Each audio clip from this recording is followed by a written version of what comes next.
tarkaanfii fudhata. Isin immoo eessa teessu?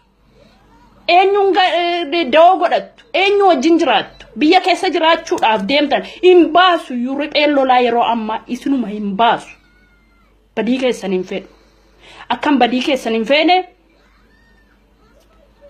warrooti jaalle diimaan abbaan caalaa eenyuudhaan aadde Balaayinesh Bantii calla haadha koo bara isin biyya keessa jirtan karaa shiirqoleerra karaa kubramsaarra jirtan naxalaa baattee amsoolaa isinitti baattee isini gargaaraa turte abbaan koo Siraaj Goobanaa Guma isin gargaaree isiniif jecha hidhaa waggaa 7 mana hidhaa keessatti tortoree achi immoo deebi'ee dhukkuba achitti qabame abbaan koo dhufee baranatti hin du'e haati koo har'a lubbuun jirti mana hidhaa beegii Maayikalitti bishaan barmeelii guutuu keessa mataadhaan haadha kana deesse har'a lubbuun jirti bishaan barmeelii guutuu keessa buusanii sababa keessaniif miillarra tumanii gogaa miillaan qabdu haadhi kiyya obboleessa kiyya immoo Booranaatti bitamaadha yookiin ergamaadha wayyaan hidhattanii ajjeesistanii kan ajjeesistanitti abiddaan gubsiiftan Jaaboo Siraaj Goobanaa har'a immoo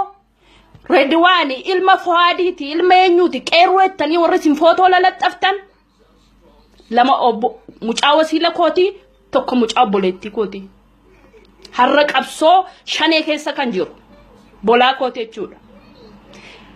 Jareen kun hamma zariitti Sudaanii irraa eessarraa nama 17 hamma 18tti namootni maatii koo keessaa dhaaba Oromoo keessatti hirmaanne hin jiru jechuudha.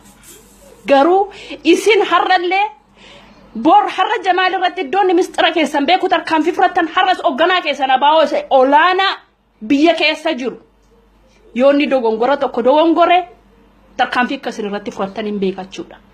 Eenyu akka ta'e eenyuun akka ta'e namni har'a isin hojjete namni kamuu hin dogongora namni kamuu hin balleessa dogongora isaa sanarraa bor deebi'eemu waan tokko hojjeta tarkaanfii irratti fudhadhu. Rasaasa harbukutuun isiniif salphaadha jechuudha.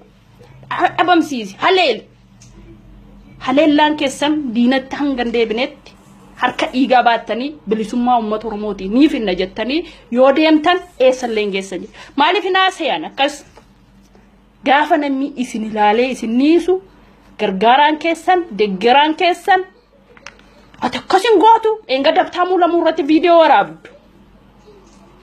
Habtaamuu Lamuu biyyan galtu boombii sirkuta maal sirkuta maal isin godhe mucaa hiyyeessa makiinaa dhiqa maaloo godhe isin moo maal liddu shaayee teebilii dhiqaan turre wajjiniin warra keettanii makiinaa dhiqxattanii nu sadarkaan isaa guddaadha shaayee buskutii shaanii dhinneetu